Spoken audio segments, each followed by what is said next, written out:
Right. To all you Royal Enfield owners, today we're going to be going through the process of installing a performance camshaft in the Royal Enfield Himalayan.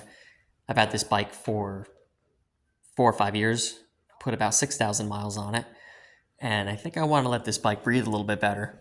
So we're going to change out this stock exhaust. We're going to get rid of catalytic converter 1, and we're going to get rid of catalytic converter 2. And we're going to open up and let this engine breathe a little bit better.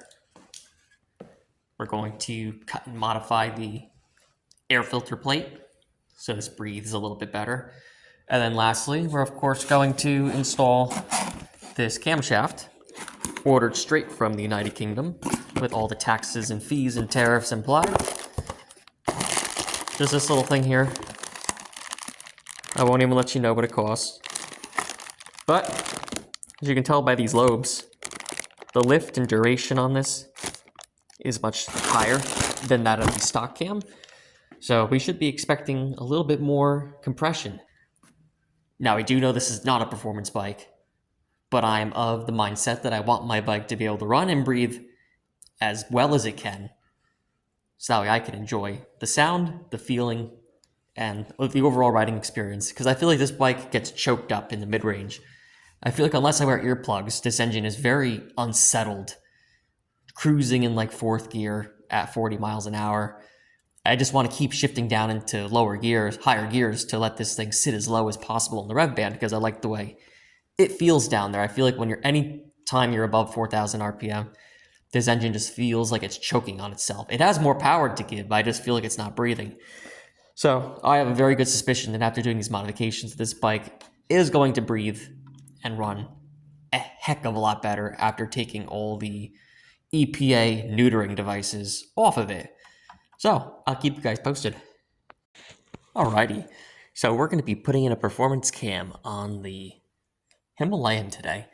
I've already removed the tank, and I've taken the rocker covers off because those are the first things to come off. And we're going to label up our head bolts, or valve cover bolts. These are just valve covers. So I could look up the spec sheet for this, but from what I've heard, many people haven't been able to find it. And I don't have the Royal Enfield manual, so from my years in the automotive trade, evenly spaced bolt patterns and untightening and tightening in partial sequence, you will not run any risk of warping a valve cover. So I just label these 1, 2, 3, 4, 5, 6, 7, 8, 9, 10 on this corner back here, 11 on that back corner there, and 12 on this corner here. So we can take those off. We can also take this cover off and loosen up the cam plug and not remove it, because you don't want to damage the inside cam plug, but just take this outer one off. And yeah, we'll touch back here in a minute. Okay, so we're about to start taking this through, and this is not a bad job. I don't think this job is outside of the realm if you have any mechanical aptitude. As long as you're okay taking apart some basic mechanical components, I don't think this is a very intimidating job. But like other people have done, it's definitely very good to make a map of your bolt pattern, so that way you know which bolts came out of where, which washers went where, and there's no question for reassembly. So this is just a very quick little mock-up. You can see where my valves are, my valve cover, the adjuster caps, and there's one bolt hidden underneath each of those, and the other bolts are just spread about the valve cover. So this is a good idea to do. So we're going to pop this cover off, which is going to require a bit of effort. There's an RTV seal under here, and it's going to be suctioned down to the cylinder head.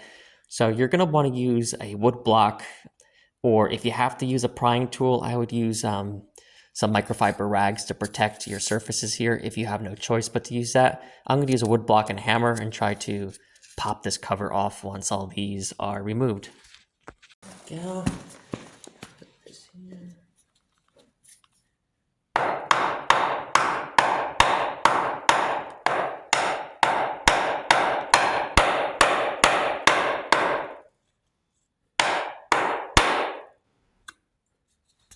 We're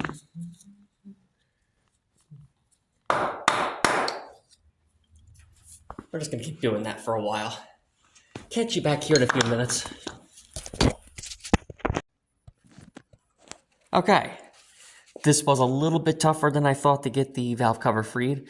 I tried using a oak dowel, but as you can see, it just split right down the middle, so that didn't work well. So what I ended up doing is tapping it the best I could with the back end of a plastic screwdriver, a beater screwdriver, putting the handle here, tapping it a bunch of times, and then when I felt like I had agitated the sealant enough, I grabbed my very large Harbor Freight beater screwdriver, folded a piece of cardboard between the valve cover and the cylinder head, and then just applied steady, steady, steady pressure, and then you'll feel the sealant just pop.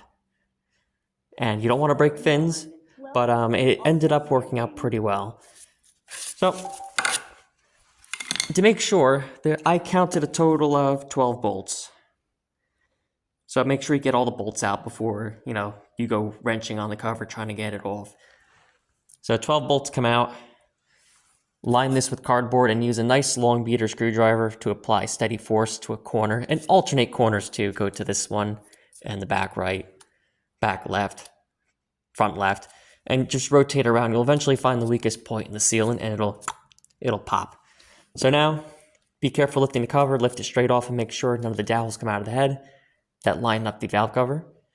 And we're going to show what this looks like after this is removed.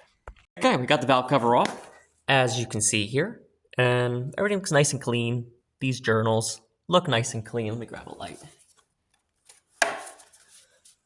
These journals are nice and smooth. We don't see any fretting or galling of the bearing surfaces, so that's good. Rockers look good. Everything, the rollers look good. This bike only has 6,000 miles, and oil's changed regularly.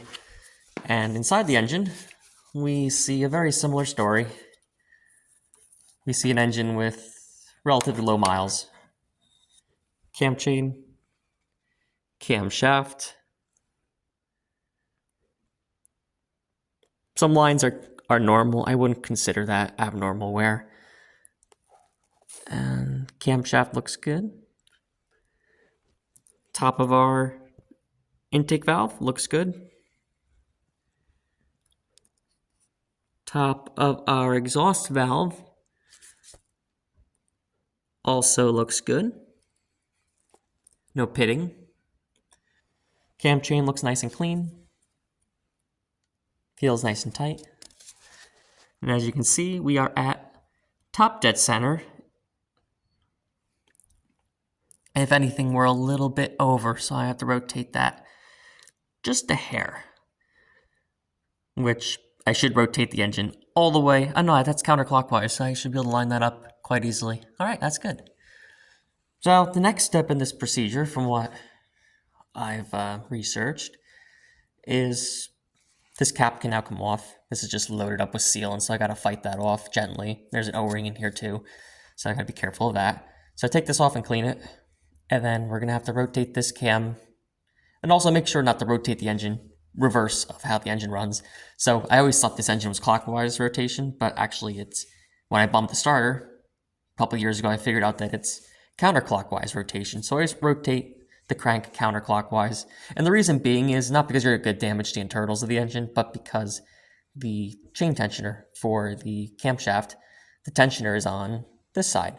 So if you rotate the cam the opposite direction, or the crank the opposite direction, you're going to cause potentially your flex in the chain to move where it's not supposed to be. Not saying you would skip a tooth, but it's just not good practice.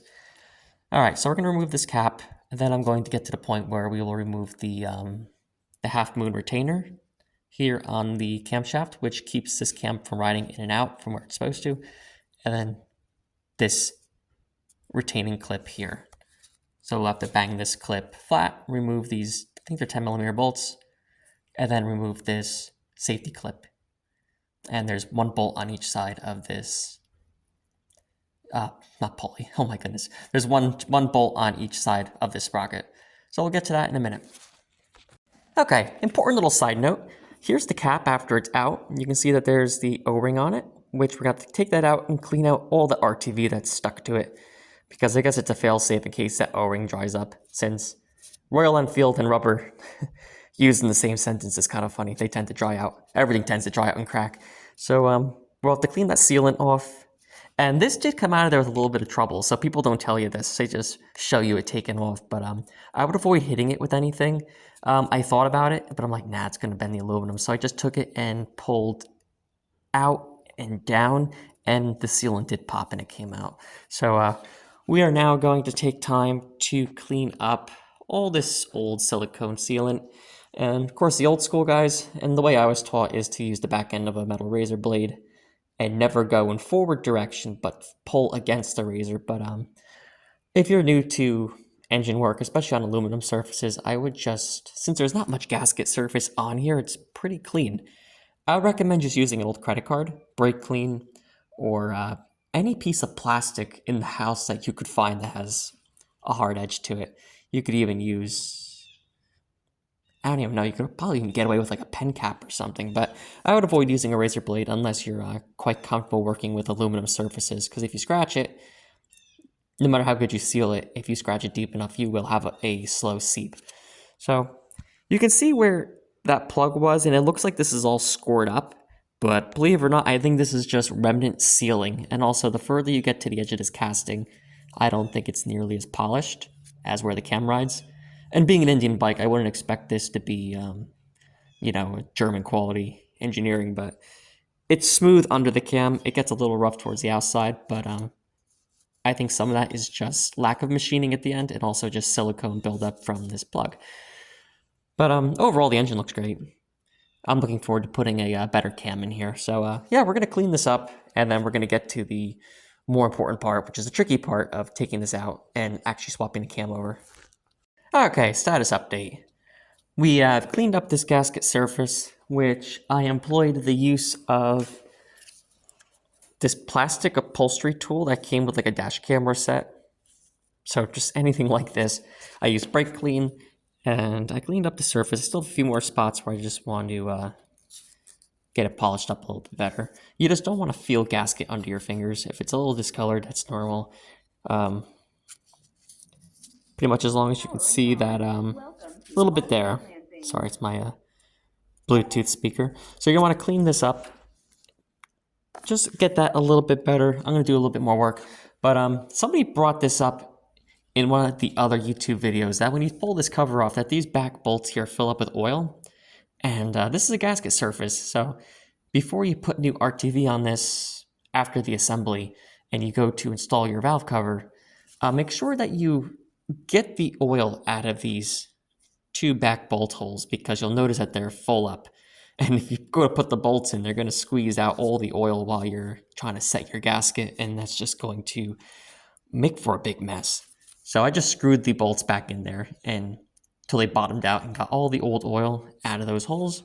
And also put some rags in here just so the RTV doesn't fall, or if I drop a socket, it's not going to go into the depths of the 411. So yeah, we're going to keep cleaning up, and then we're going to hop into popping out the sprocket. Okay, status update again. As you probably well know from watching other videos, there is a half moon ring that keeps this camshaft from sliding back and forth in its journal. And you'll need something pointy, preferably like a pick. I won't tell you what I used to get that out of there. So I just pushed it down, and you can see how it's nosed up on this side. So I'm gonna grab my needle nose pliers, and we're going to pop out that half moon ring because I can't get it with my fingers. And we're just going to put that aside next to our valve cover assembly. Okay. Rotate that.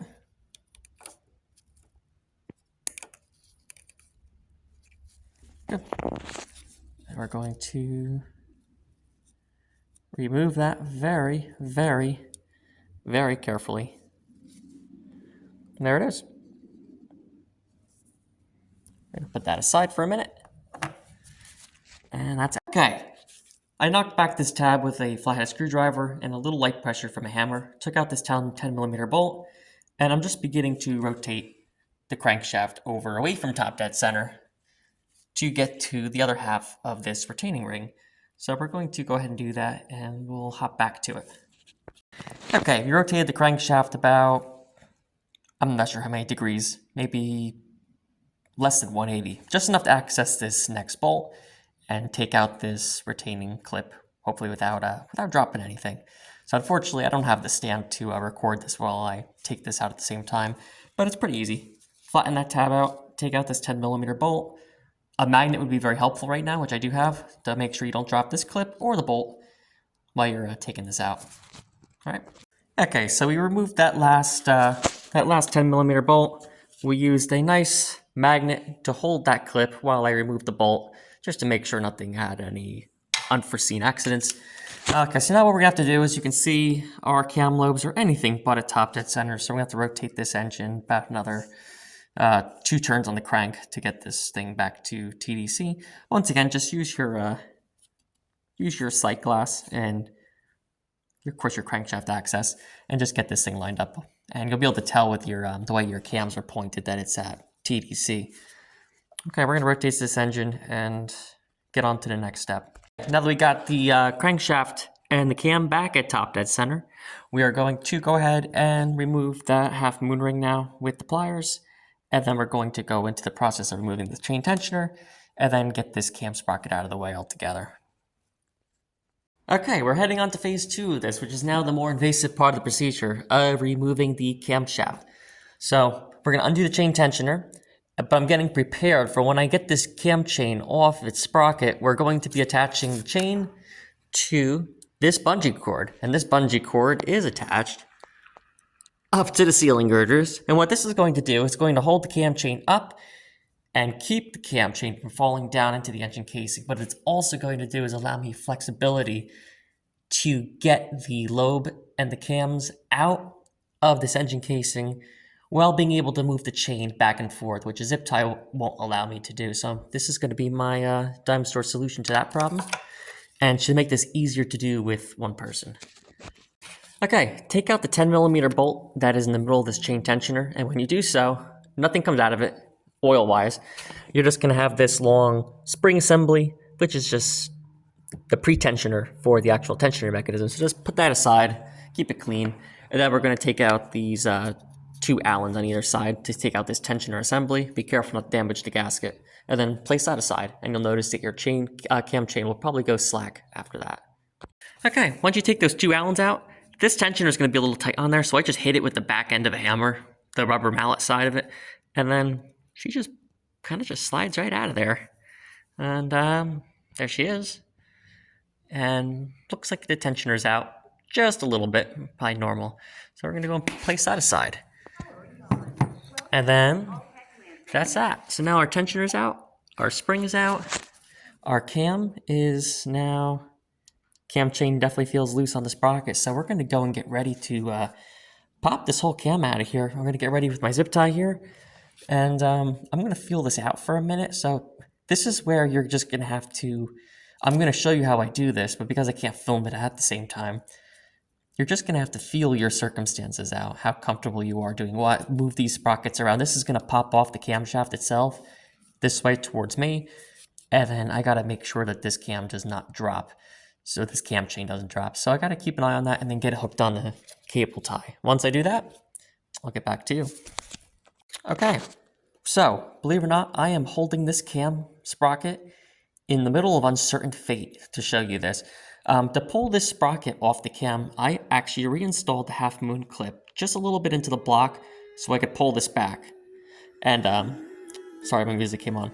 Just to hold this so I can pull the sprocket back, it'll then pop off the cam, and then you're going to be able to move this freely. I'm going to get my cord ready. Okay, tip number 2, which I almost forgot. Make sure that you mark the chain sprocket that is directly above top dead center. Otherwise, if this chain does slip for whatever reason, or as soon as you take it off the cam, off the sprocket, you're not going to know what relation that the cam chain is supposed to be on. So make sure that you mark that. And it is covered in oil. I tried to dry it, so just be mindful that that could wipe off, and remark it as necessary. Okay, with some finagling and being patient, this is not that difficult. You're able to, there is suction that holds the camshaft down into the journals, and there's also friction that holds the chain links onto its sprocket. So you have to carefully work the cam chain off of its sprocket, and then I have it hooked here onto my bungee cord, which has a nice healthy amount of tension on it. But what this also allows is me flexibility as I move this sprocket and this camshaft to get it out of here. This is going to allow me flexibility to do that without a zip tie rigidly holding this assembly, which can make this very difficult. And if I have to cut it, I risk dropping it. And this is a pretty foolproof solution here, so I highly recommend this. You could use an A-frame ladder if you have it, if you don't have a garage. But yeah, I like this a lot. And our mark is still intact, so we can move forward with this procedure. Okay, this was like the easiest part of the whole thing. I've seen so many people struggle with this, but with the cam chain forward of the sprocket, so the cam chain is sitting in front of the sprocket when you pull it off and have it on the bungee cord, I was very easily able to just lift this cam out and slide it out towards the back, and this thing lifted up and out without any issue at all. But I am keeping this dowel. I have to be very careful that I don't... It's hard to mess this up, but I'm keeping this dowel lined up on the sprocket so I can memorize the direction that the cam lobes are facing. So you probably can't put this together wrong, but I'm sure if you tried hard enough, you could.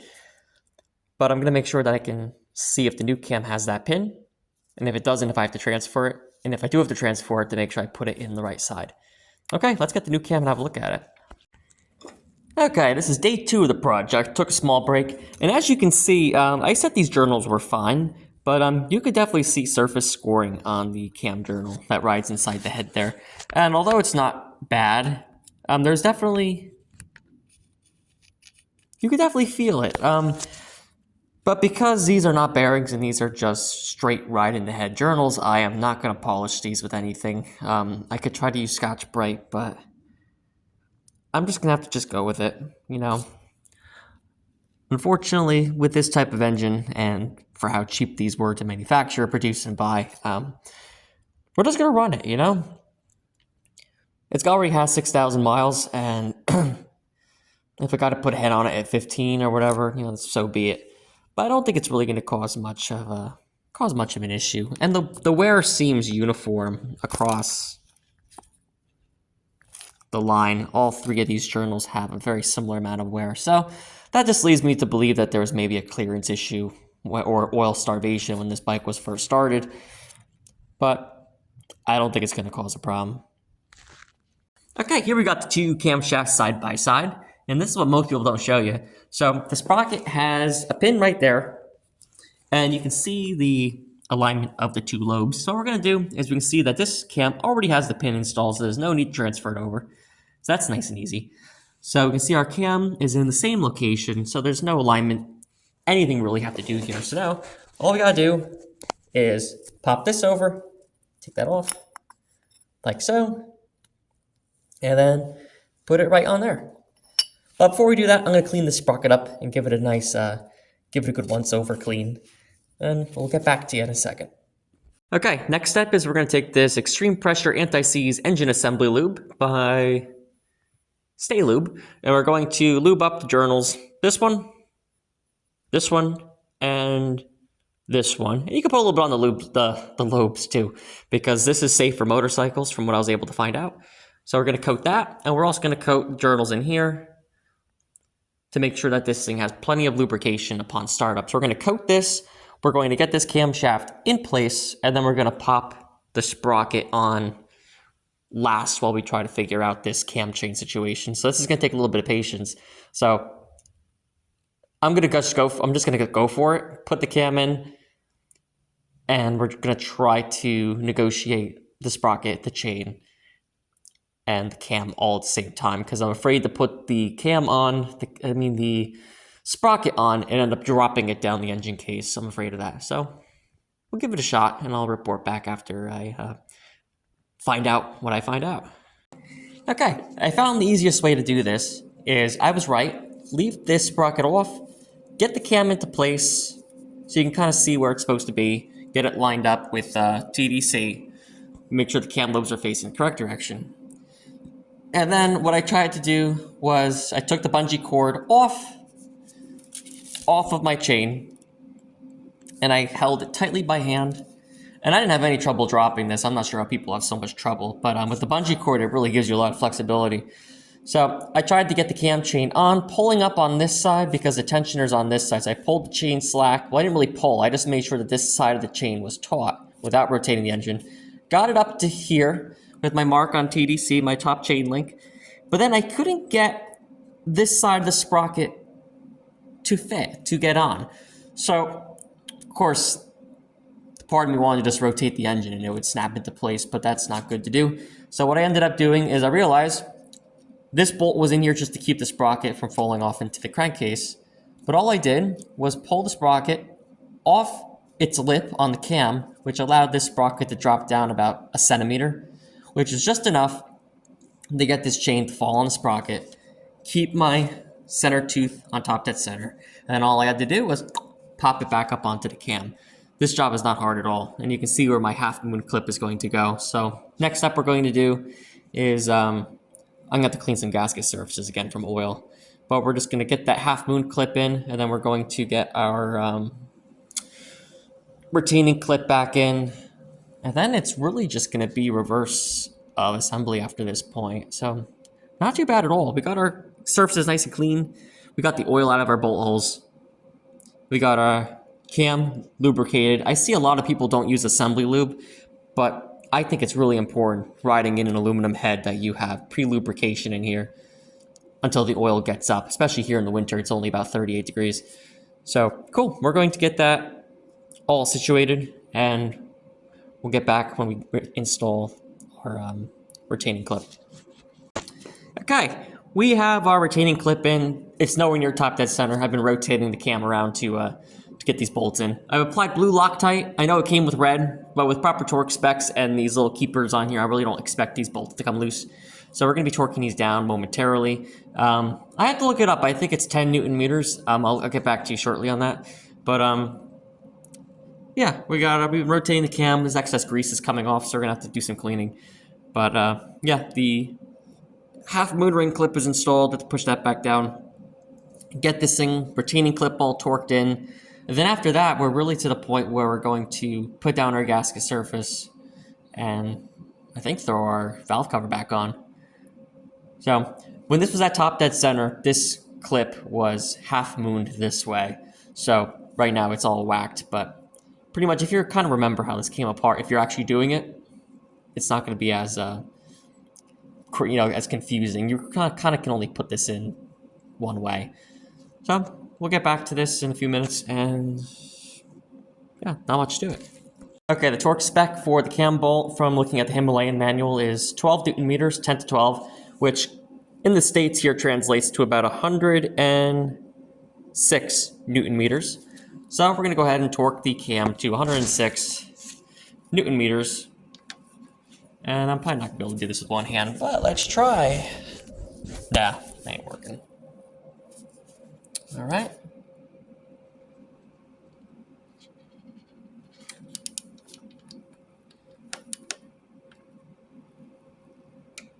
That's it. One little click. Don't turn it past. All right. We're going to rotate it and do the same thing with the other. Okay, here's bolt number 2, 106 inch-pounds. That's it. Not anymore. One little click. That's all it takes. All right, bend those tabs up against the flats, and you're good to go. All right, we're getting down to the end here. We got our valve cover cleaned all up. We got our journals greased. We got the surfaces that aren't supposed to be greased nice and clean. We have our sprocket tightened down and torqued. We have our keepers in place. We have in there our half moon ring locked in. And we should be all set to go. I put the chain tensioner in, which is just reverse removable. You put the this block in, and it looks like it's universal. You can put this in this way or that way. I looked at the valve the guide. I don't think it really matters which way you put it in, but if I have to switch it around, I'll switch it later. So we're going to apply an RTV gasket. So I'll show you what that end product is going to look like. And then we're going to put this thing back together and start torquing down our valve cover in sequence. Okay, here comes a part that nobody else seems to show you. When you're laying out your gasket, I'm using Permatex High Temperature Ultra Red. This isn't recommended by Royal Enfield or anybody else, but considering that this is an air-cooled motorcycle, this valve cover is going to get pretty hot in summer riding, so I went for the high temperature stuff. It's suitable for gasket making, and use it at your own risk, but I've had good luck with it. Now, you don't want to kill this on the RTV. The reason being is if you go too heavy, you're going to get RTV squeezing down into this relief, which is where oil is supposed to be for your cam journals. And you don't want that. So we're going to spread, right now it's a nice even line, but what we're going to do is we're going to spread this out, especially around here. I want to try to keep it away from the edge of the journal, but at the same time, you have to make a complete seal, otherwise you're going to be having a leak. So you just have to be thorough, but just don't go overkill, because otherwise you could end up with oil starvation on your ports here. You don't want that. So we're going to spread this out nice and even, but this is the type of bead that you want to lay. You do not want a thick bead of silicone that takes up the whole width of the surface. You want to lay a thin bead, go around your bolt holes, and there was RTV on this middle journal, and I don't know why. It might have just been for suction, like during assembly to keep the cover down, because I don't think those are oil galleys, but they might be. So I'm going to put a little bit of silicone around these bolt holes here, just in case that this is some sort of, it could be getting lubrication that way. So we're gonna put RTV around them, and I'll show you what this looks like before I pop it back on. Okay, and I think even I put on a little bit too much here, but after laying it all out, spreading it out, and you can kind of see I went very, this is a really bad angle, but I tried to go really thin up against journals, but then I thicken up as I head towards the outside. So I'm going to take actually a little bit more off of here, because you can see the metal there. So I did go relatively thin, so I don't want too much.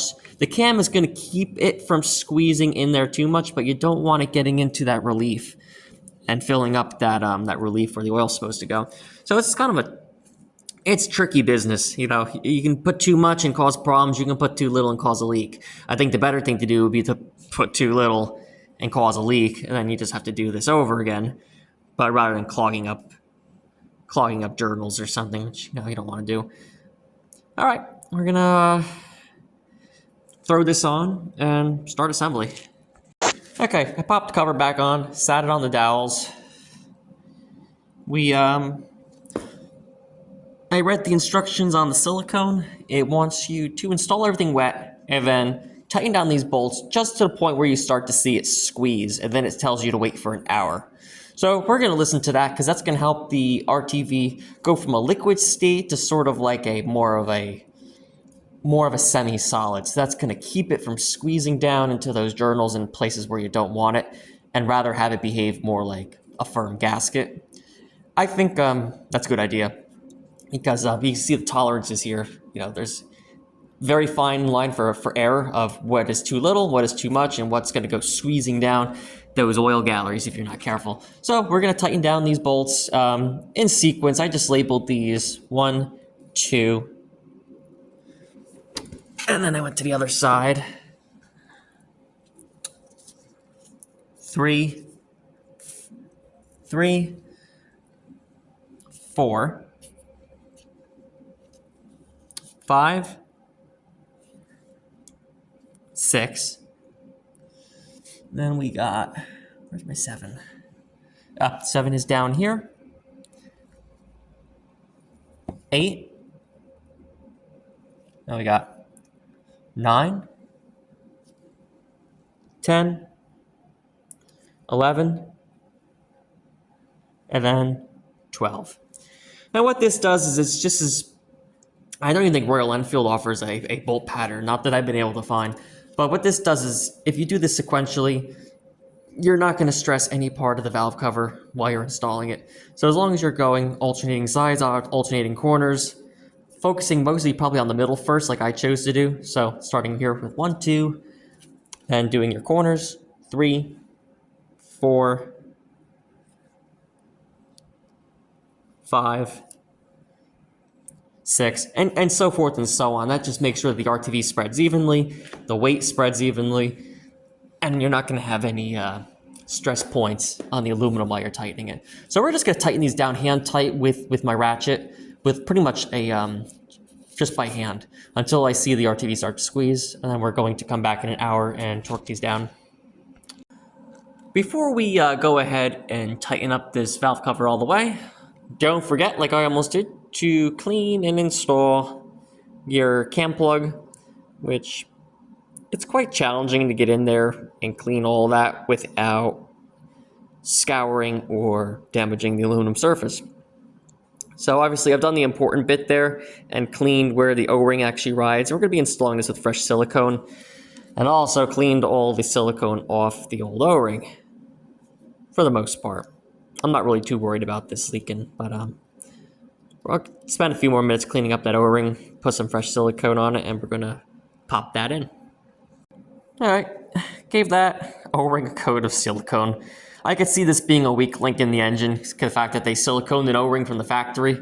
So it does butt up right against the cam, but I don't think it's going to squeeze too much of that off. I did a pretty thin layer. So, we'll pop that in. And we'll tighten that up. Well, while the weather is raging on outside, we are expecting like 18 to 24 inches today in the Northeast. We're going to let things settle here for an hour. We got our bolts hand tightened down, maybe a couple inch-pounds at most. We have our gasket material starting to seep out of the corners of our gasket, which is what we want. We're going to let that settle for about an hour. Then we're going to come back out here and torque down the head bolts to their proper sequence, adjust the valves, reinstall the tank, and get this thing back on the road to burnishing in that new cam. The only thing we did was we popped our tensioner in, popped the tensioner in with the tensioner release facing up. I really don't think it matters. This Royal Enfield service manual didn't say anything. I'm just going off of what I saw somebody else install, and that is the way I installed it before I double checked it, because by looking in there with a mirror and a flashlight, that made the most sense by the way the tensioner is situated in there. But either way, it's gonna adjust fine. You put that spring back in, put that bolt retainer in, and you torque this bolt and these two Allens to 12 Newton meters, or I think it's like 110 inch-pounds. All right, we're going to pick this up in a little bit. This is getting exciting. Now that we're at this step in the procedure, we're going to torque down our valve cover bolts. The total amount is about 115 Newton meters, which is about 113 inch-pounds, which is about 13 Newton meters. So I have my torque wrench set to just about 35 inch-pounds. So I went about and I torqued my bolts in the pattern which I described earlier. And I'm going to bump this torque wrench up to 30. We're going to go up to about 65 inch-pounds. So double that amount, and we're going to go through our torque pattern again, all the way around the head, going in the numbers that I put down. You can use any sequence you like. Royal Enfield has some sequence on their service manual, but it's in the translation is very poor. They don't even they don't give you a bolt pattern. They just talk about the lengths of the bolts. So we kept all the bolts in the correct spot. So I'm just going to go with my torque pattern, and I'm fairly confident we're not going to have any ill effects from that. Okay, so we're going to go ahead and torque these down to 65 inch-pounds.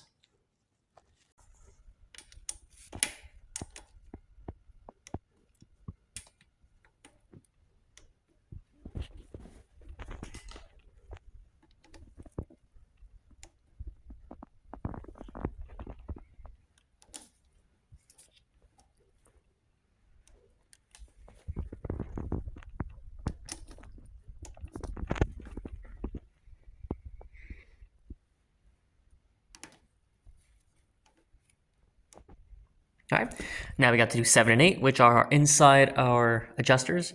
So I got to swap my wrench over to an 8mm. Okay, we did 65. Now we got our torque wrench up to 90 inch-pounds. And we're going to work our way up to 115 inch-pounds, which the equivalent is about 14, 13 Newton meters. So we're going to go ahead and do this torque pattern once again at 90 inch-pounds. And we're going to continue to do this up until we reach 115 inch-pounds, in which case we will call the cover adequately torqued. And then we're going to let this sit for 24 hours before we start the engine, because I want this gasket to set and seal. You can start these up right away, but the instructions on the tube does say to let it cure for 12 hours. So I'm not in a rush and I can't ride anyway in this weather. So we're going to let this RTV set for that much time. And we're going to, just not be in a rush and let this cure properly. Alrighty, here we are the very next morning with 6 inches of snow outside. Snow plows going by. And the Royal Enfield, I think, is ready for its first startup. So if I mess something up really bad, you guys are going to be the first to know. All right. Let's give this thing a start. Let's pull on our clutch.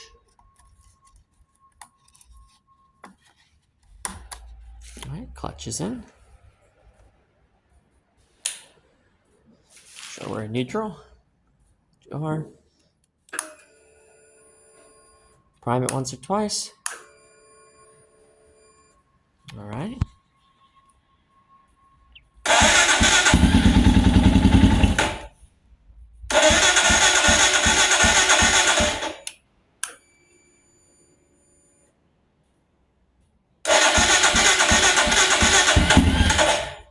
Most.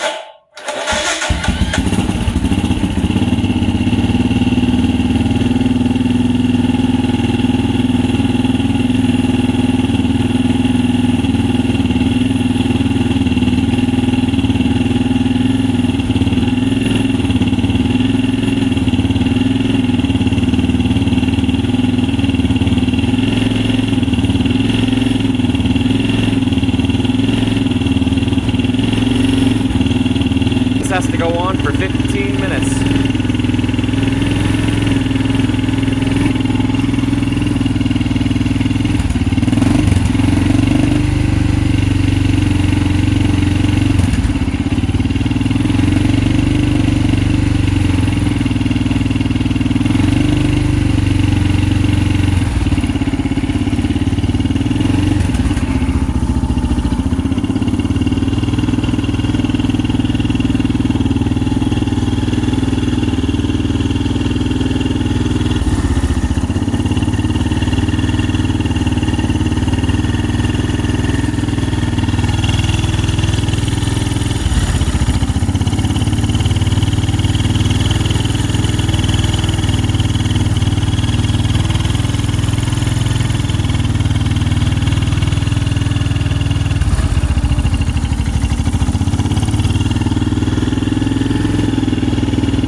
After letting the bike cool down for about an hour and a half, after its initial 15 minutes revving at between 2,000 and 3,000 RPM, we're going to let it start up and warm up from an idle for like another 10 minutes to finish the break-in procedure. And the bike seems to be running pretty good. I like the way it sounds. The new exhaust they put on is a Delcovic. The tube is definitely a little thinner than the original, but honestly, with the performance difference it makes, I wouldn't mind buying one of these every couple of years. It did get a little toasty, little discoloration at the exhaust output when I was revving it up. I did have a fan blowing, which you should have, but it's only about 30 degrees. So the bike's running pretty cool, but that header did get a little hot. But man, is she pretty now. All right, we're gonna start this up and let it run for about another 15 minutes or so. Let's see. All right.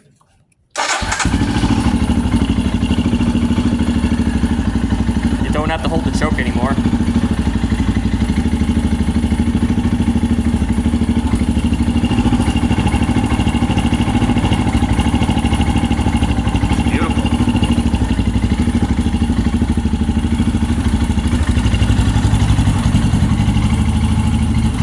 have the headlight unplugged.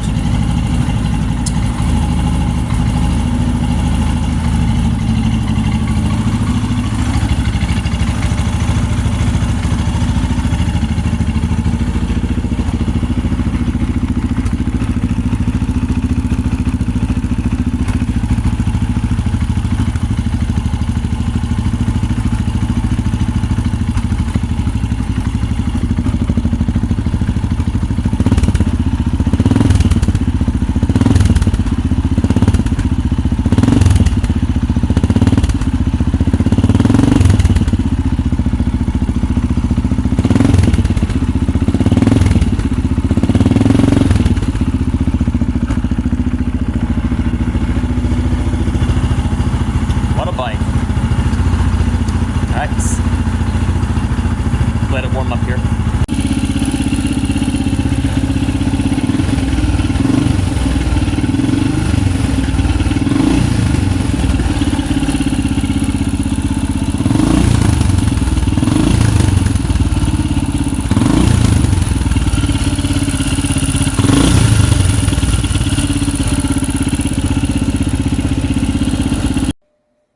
That's it for me, guys. I'm not a professional YouTuber. It's kind of like an oxymoron, though, if I think about it.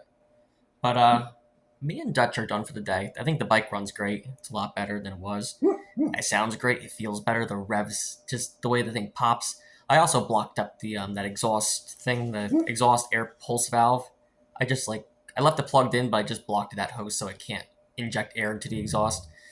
And yeah, I'm happy with the bike. I can't wait till this weather breaks and I can take it out for a good rip and feel and hear the difference. It's like a different bike just by the way it behaves and the way it idles.